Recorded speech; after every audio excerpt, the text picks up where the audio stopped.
bersama kami di 100,5 MHz, AM 783 kHz, ataupun melalui audio streaming kami di www.rari.co.id. Kami juga menyapa untuk pendengar Rari yang ada di Labuan Bajo, kemudian yang ada di Aimere yang ada di 97,3 MHz, Nagekeo di 89,00 MHz, dan juga Sikamo Mere di 88,7 MHz. Pendengar, beberapa hari lalu ya, kami pernah mengupdate soal Kabupaten ND yang mengirimkan 275 atlet untuk mengikuti Pekan Olahraga Provinsi Porprov NTT tahun 2022 yang digelar di Kota Kupang. Tim ND akan mengambil bagian dalam 15 cabang olahraga dari total 24 cabang yang dipertandingkan, dan data yang kami terima per Kamis 17 November 2022, total medali yang diraih oleh Kabupaten ND itu sebanyak 34 medali. Kita akan update informasi selengkapnya pendengar bersama Ketua Kontingen Kabupaten ND Julius Cesar Noga. Radio Republik Indonesia RRI Pro 1. Pak Julius, selamat pagi. Ya, selamat pagi RRI, salam olahraga. Salam Salam olahraga. sehat selalu. Baik. Pak Julius, agenda hari ini seperti apa? Agenda kontingen ND hari ini, yang pertama ada beberapa cabang olahraga yang masih melakukan pertandingannya di hari terakhir ini. Oke. Dan kemudian kontingen ND akan ada di final voli putra yang akan dilangsungkan kurang lebih jam 10 pagi. Kemudian renang ada di 4 kategori, silat di 2 nomor, dan kemudian tarung derajat dan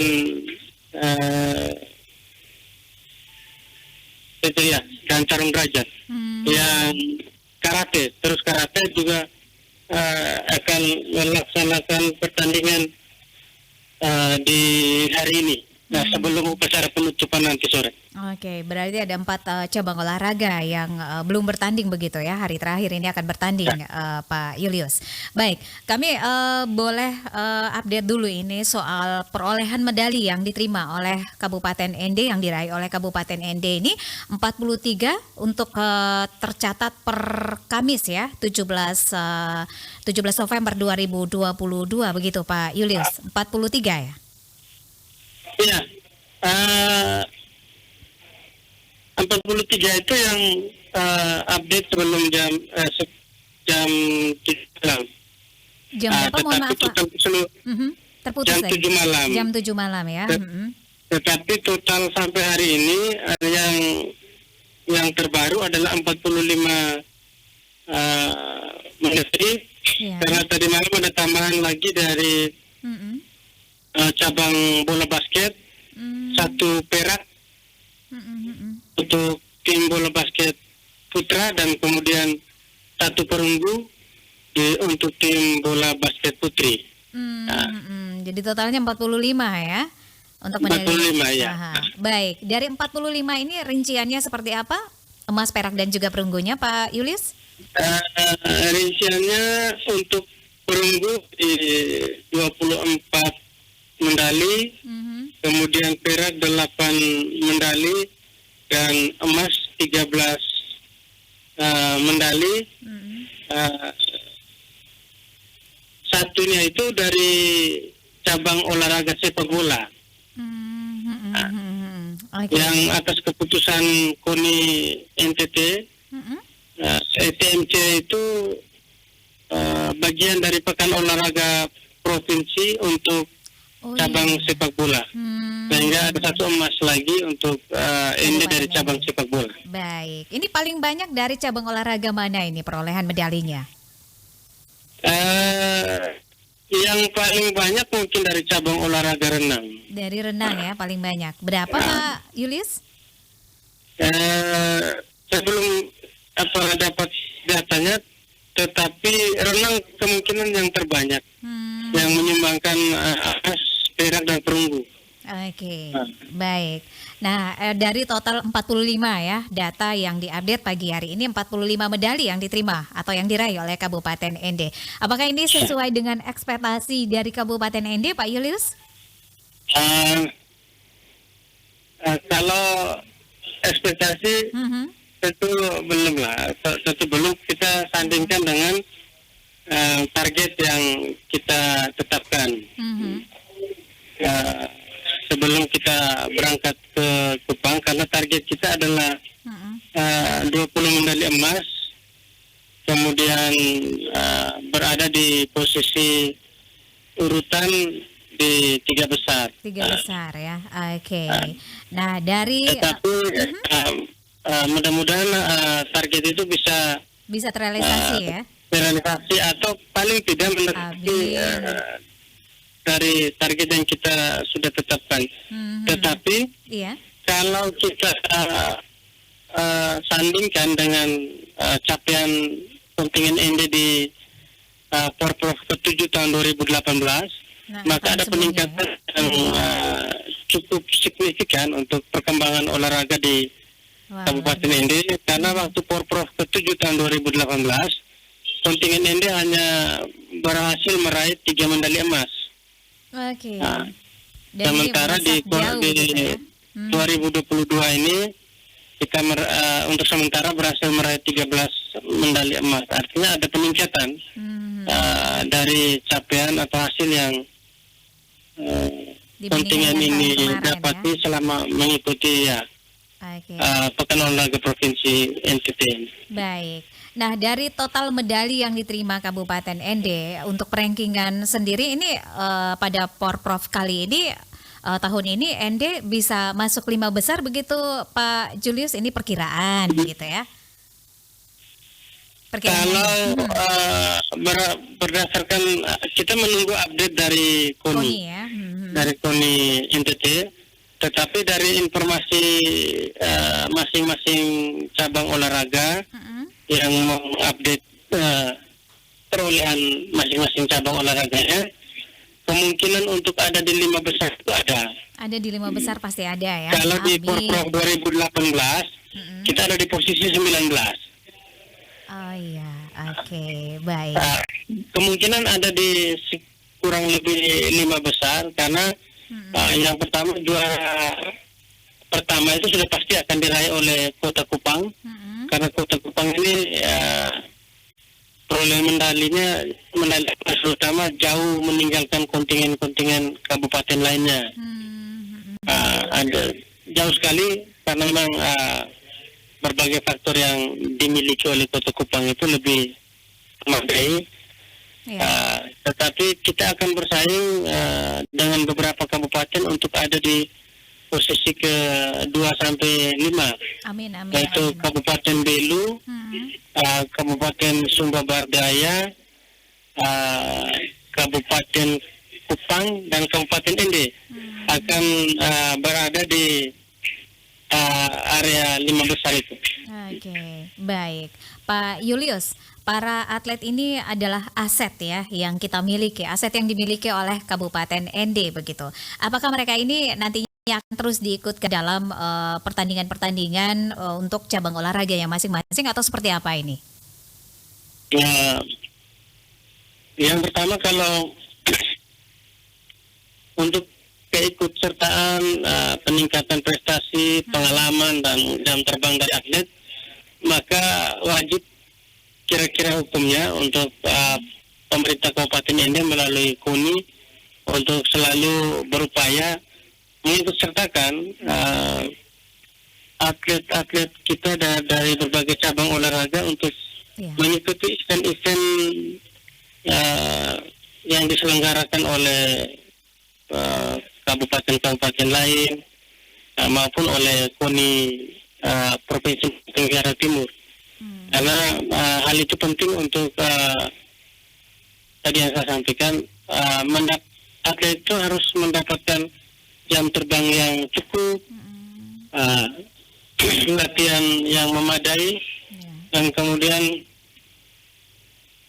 pengalaman, harus mendapatkan pengalaman untuk bisa bersaing di level-level turnamen, level-level kejuaraan atau kompetisi yang lebih tinggi. Nah, kalau kita tidak sering mengikutkan atlet kita di event-event lokal maupun regional, maka pasti kita akan sulit bersaing di event-event yang lebih tinggi. Baik. Sehingga saya rasa